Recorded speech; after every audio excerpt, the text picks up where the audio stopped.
Lisa from Mobile Tech Review, and today we're going to look at the Acer Iconia W510. This is a Windows 8 tablet. Now you can tell just from the size, I'm holding it right here, this guy is not very big at all, 10.1 inch. So it's about the same size as an iPad, and actually a little bit lighter.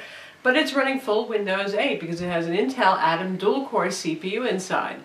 So what does that mean? When you've got Windows 8 inside and a package this small, you can do an awful lot with the same kind of portability that you have for an Android or an iOS tablet. We're going to look at it now.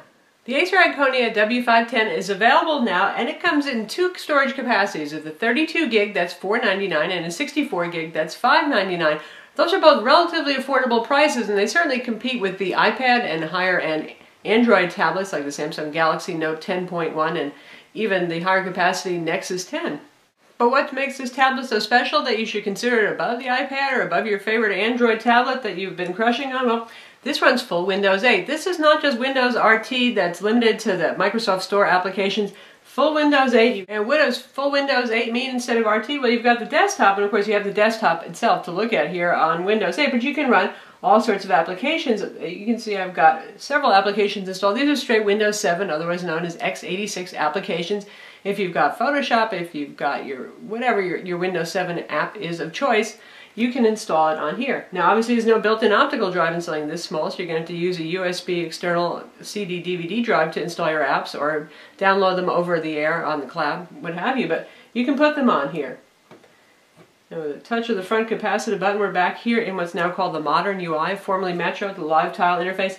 And this is running on an Intel Atom 1.8 gigahertz dual-core CPU. Now, you know, Atoms, they're famous for netbook-like performance, but Windows 8 is certainly optimized for lower power CPUs, and also the latest Intel Clover Trail CPUs are a bit more zippy, so it's not too punishingly slow. But here in live tile mode, where it's really optimized for mobile applications and lightweight applications, nice and sprightly. You get the desktop mode, we'll talk about that a little bit more later, but there certainly is, it's more slow than a Core i5 or i7 computer would be, or obviously your desktop computer, but it's manageable. First, let's look at some of the features on this. 10.1 inch 1366 by 768 display. Now, I'm not going to complain about that resolution and say, oh, I wish it was 1080p, because the job of this tablet here is to be affordable. That increases the price. The other point is when you get to desktop mode right here, you can see the size of the icons. Everything is readable. If you open up a web page here, the text is very easy to read. One thing about desktop mode under Windows 8, it's pretty similar to Windows 7 in terms of font scaling. That is, when you have a 1080p display on a small screen like this, text is really tiny. You have to start to turn on visual scaling to make things readable. So a very nice display, very easy to read. I'm fine with the resolution, especially given the price. Speaking of the display, Acer doesn't say this is an IPS display, but it sure looks like it. Has great contrast, wonderful viewing angles, pretty much close to 180-degree viewing angles, nice color saturation, 350 nits of brightness. So whatever this technology is that they're not quite saying as they brand it as their own Acer Cinecrystal name, it's an LED backlit display that's certainly IPS-like in quality. Again, happy to see that for the price. 1.3 pounds, so this is a pretty light tablet. White in the front, obviously, and here we have a docking connector, because one thing, you can buy this bundled with a keyboard dock that has the usual ever-popular battery inside to extend run times on it. It's got two USB ports, island-style keyboard with a trackpad too. And I'll show you what that looks like.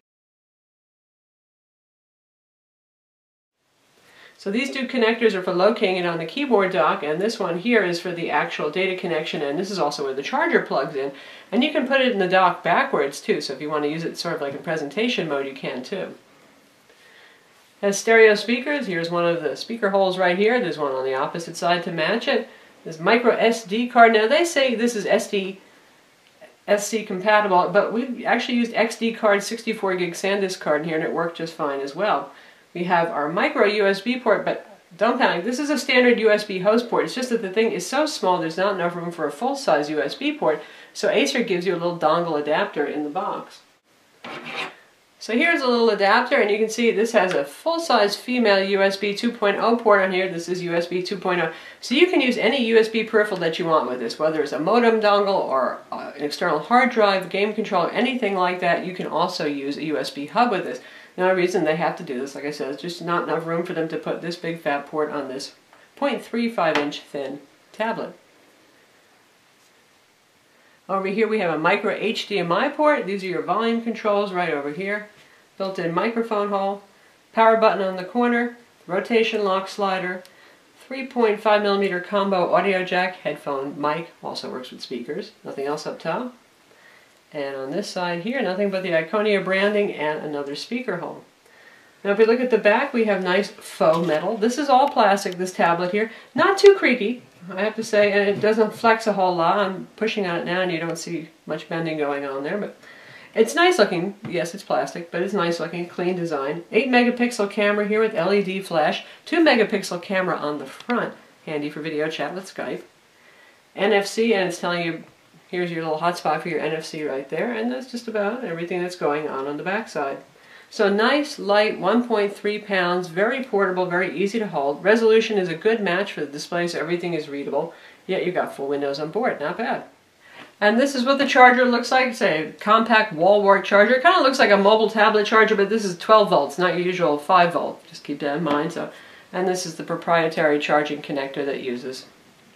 Now for those of you who are also considering an Intel Core i5 tablet, there's the Acer Iconia W510. Now of course there's some competing tablets too. Samsung has their Ativ 700T tablet. There are not too many Core i5s on the market, but we'll be having MS Surface Pro soon. But if you want to see the size and weight difference kind of thing, where you obviously can't see the weight difference here, but we're going to show you the size difference right now with the Acer Iconia W700. So this is an Intel Core i5 tablet right here, also made by Acer obviously. Bigger, also heavier. This is 11.6 inches, which is pretty common size for the Core i5 tablets. Thicker as well, but faster and more capable. So if we put them on top of each other, you can see the difference in footprint right there. And while the W700 weighs close to 2 pounds, we're talking about only 1.3 pounds for the W510. So this guy's much more portable. This is much more of, again, your iPad or Android substitute for those of you who need a tablet that actually does more. And in terms of thickness, they're both pretty thin, but you can see the difference right there. Holding the W700 for an hour while you're using it starts to feel a little bit like a burden, whereas certainly that's not the case for the W510. Now another thing about the W700, just like other Core i5 tablets, see right here we have vent holes. And though you can't hear it because it's not too loud right now, there's a fan running in here. These need to be cooled, just like your notebook computer does running on the same CPU. So that's another consideration. Also reduced battery life.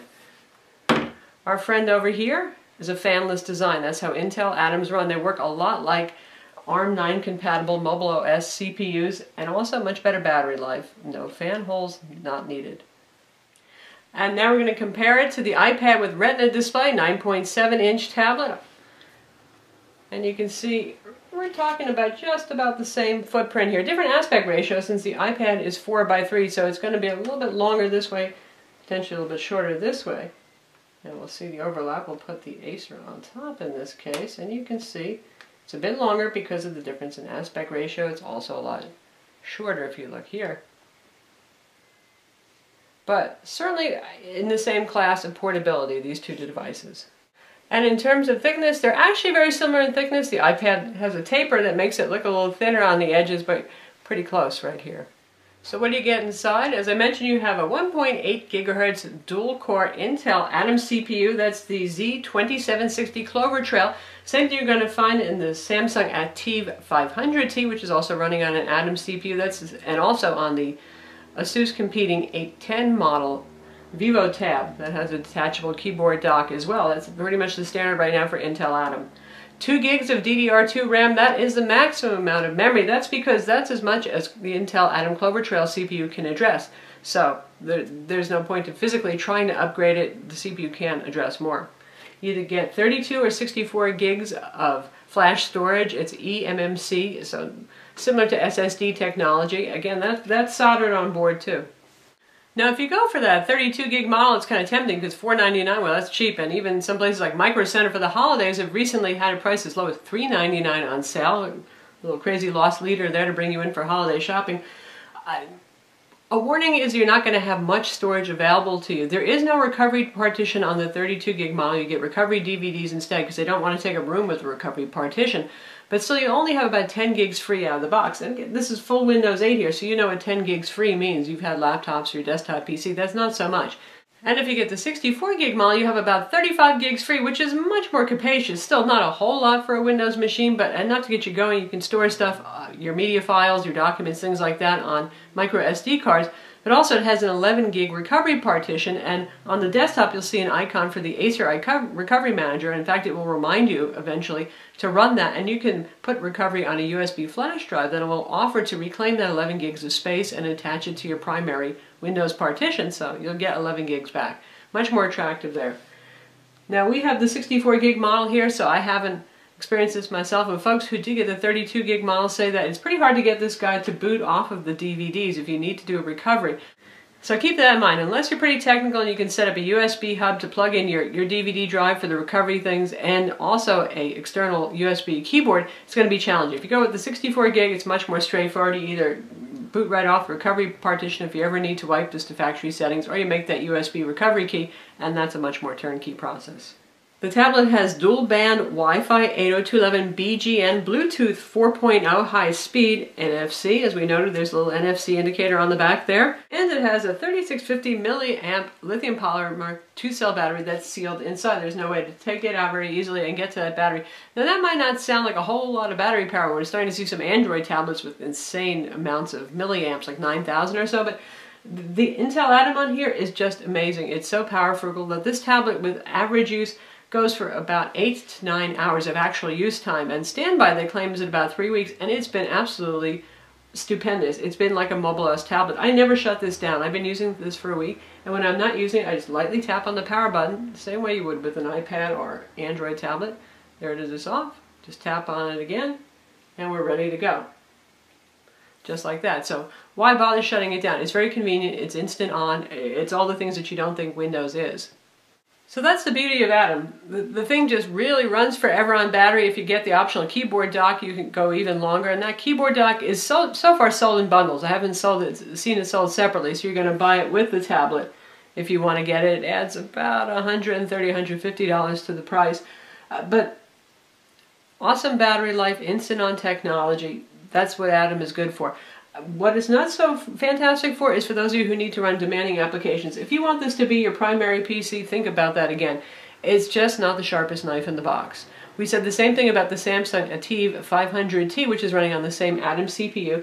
If you're in the live tile interface right here, everything is just as zippy as it can be. The only thing you're depending on for some of these live tiles is your internet connection, because a lot of these are pulling data off the internet, for example. There's our Bing search and Bing trending information app right there. Once it gets the net connection, it's great. We've got our weather here. It's going to pull the latest forecast. You're just waiting on the network, and that's about it. But it's fast, it's responsive. Applications, PIMs, email work fine. We've got our Xbox Live Music and video players on board here, all very lightweight. Can play 1080p video very nicely. That's one thing the Intel Atom with SGX 545 graphics is pretty good at. It can play HD video just fine. Got a nice interface for music here. This is not a lesson on how to use Windows 8, so we won't spend too much time with that, but just so you can hear the speakers, we're going to stream a song from Xbox.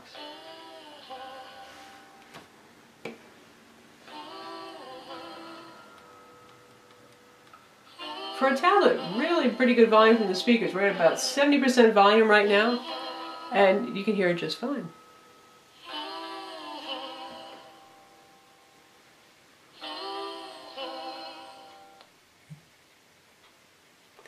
Likewise, it does fine with YouTube videos. You can play them either using the Internet Explorer 10 that's here in the live tile interface, or the full Internet Explorer that's on the desktop. Either way is going to work just fine. 1080p doesn't make too much sense on a display that's only 1366 by 768, but if you're going to use that micro HDMI cable and plug it into something that's full HD, well, then it does make sense. If you want to get to the desktop, just tap on the desktop tile, and we've got some applications installed here, a whole lot in fact. Acer does not put too much junkware in here, and for that we're happy. There's several Acer utilities and their own camera app, which does much better than the Windows app if you actually want to take pictures. And we're just going to launch Office 2013 so you can see how that runs. Full Office 2013, this is not the RT version. Launching it off the hard drive now.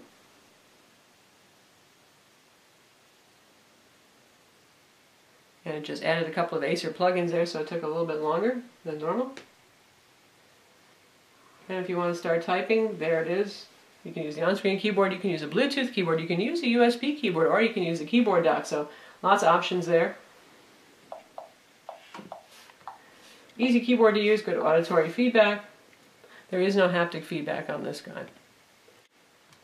If we tap on the menu items, you can see they load fairly quickly. Sometimes there's a little bit of a delay, so again, this is not your Core i5, but very usable for Office. Now, if you're going to use something like Photoshop on this, well, if you're running filters and you're working with large image files or raw files, for example, that are, say, 20 megs or something like that, you're going to notice the filters take some time to execute, but you can do it. And that's the beauty of this tablet. You can actually put Photoshop on here.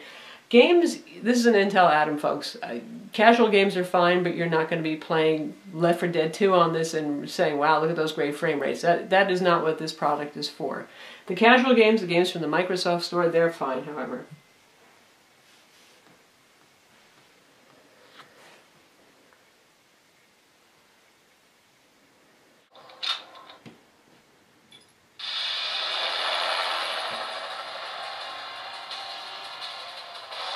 So we've got Gun for Hire here, obviously a 3D game, it's a shooting game. And it's going to play just fine.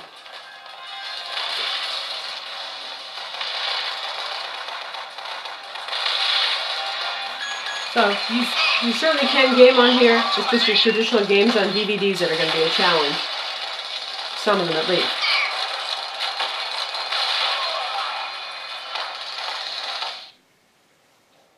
When it comes to benchmarks, PC Mark 07 benchmarks this at 1248. Now, your typical Core i5 Ultrabook will score at 5,000 to 10,000, depending on the speed of the SSD on there, because they like to weight the SSD speed a lot. And Core i5 tablets so far have scored for us in the upper 4,000s to 5,000. So obviously, when you're looking at 12,048, this guy is not as fast. Again, not a computationally heavyweight device here.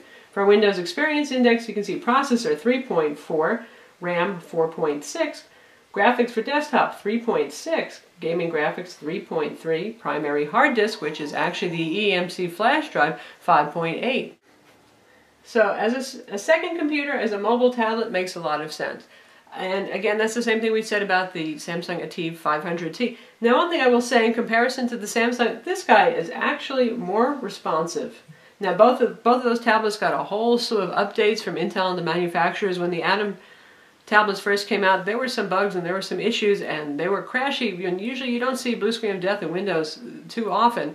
We got those. So after the update, stability greatly improved, performance improved somewhat on the Samsung and greatly on this guy here. And really, this guy is actually a bit zippier. What are you losing by not getting the Samsung ATIV if you go with the Acer instead? There is no digital pen. This does not have the Wacom Active Digitizer and Digital S Pen that the Samsung has. So for those of you who are avid note takers, keep that in mind. You could use something like Sketch with this. We got Sketch installed here, and you could take notes with your finger. Oh boy, that's just not much fun, is it though? And you can use a capacitive stylus just like you do with the iPhone, but the tracking with capacitive stylus on this has not been very good so far. But here we have Sketch, and I'm going to write sideways since I'm sitting sideways here. And you can do notes just like that if you want to with your finger. And again, the capacitive stylus, it shows some jitter. The lines are not really very smooth, so I wouldn't put this as a primarily excellent note taker for those of you who want to use a pen. If you want to use a keyboard, sure, it's awesome. And so you can see for yourself, this is an MPEG-4 high quality video that we've got, 1080p. It's playing just fine. So, for video playback, this guy works pretty well. Now, if you want to use the 8 megapixel rear camera to take pictures, since this is not that burdensome a tablet, you can certainly do so. I suggest you do not use the standard camera application that comes with Windows 8. It takes absolutely atrocious pictures, and instead, we've got the Acer camera application loaded here, and it actually takes decent pictures. Not as good as your 8 megapixel smartphone, though. It seems like they didn't really work on the software all that hard. And shutter times, well, they're a little bit slow, so we've got my hand right here, and you can take a picture, and you can see that while it works on focusing. Slows down for a little bit. Aha! My God, that was some phenomenal lag, wasn't it? So they got some work to do, obviously, with that application. Let's try that again and see if we can do it. A little touch focus to help it out first. Helps it out a little bit faster. It can also shoot 1080p video. Now the picture quality actually isn't bad when you're using that application. And there we have a wonderful picture of my hand, but gets the job done. The front 2 megapixel camera is really very good for Skype, for video chat. Of course, you can use other services as well. And pretty bright, pretty sharp, not complaining there. So all in all, given the relatively low price tag that's competitive with the iPad and with top Android tablets, if you're looking for a tablet that can do more, that can run full Windows applications, well, it's pretty darn compelling. It's not going to be as swift and fast as your notebook computer, most likely, if you're running those Windows 7 apps, but the LiveTile UI applications are all quite good, and the games inside of there run well. So I give it a thumbs up as being a real bargain, actually, and a very powerful tablet. Now, one thing to keep in mind, though, you can use this much like you do those mobile OS tablets. This is still a Windows tablet, so you're going to have your Windows updates and your antivirus to keep track of. Microsoft includes their Security Essentials and Defender on here, and that's self-updating and does a pretty good job, so you don't have to have a panic about that. And also, Windows updates become less intrusive. They are now automatic, and I think that's a good thing since a lot of people really weren't good about installing the Windows updates, but it'll give you 2 days before it nags you to actually reboot in most cases, unless something is really important. So you're not going to be interrupted all the time by Windows updates in terms of disturbing your workflow. It's just going to download those in the background and take care of it for you. So that's the Acer Iconia W510. It's available now, and for $499, it's pretty compelling. It's the same price as an iPad or a top-end Android tablet, but it can obviously do a lot more because you're not just running a mobile operating system that's limited to just mobile apps. You've got the full power of Windows in here. I'm Lisa from Mobile Tech Review. Don't forget to visit our website to read the full review and subscribe to our YouTube channel.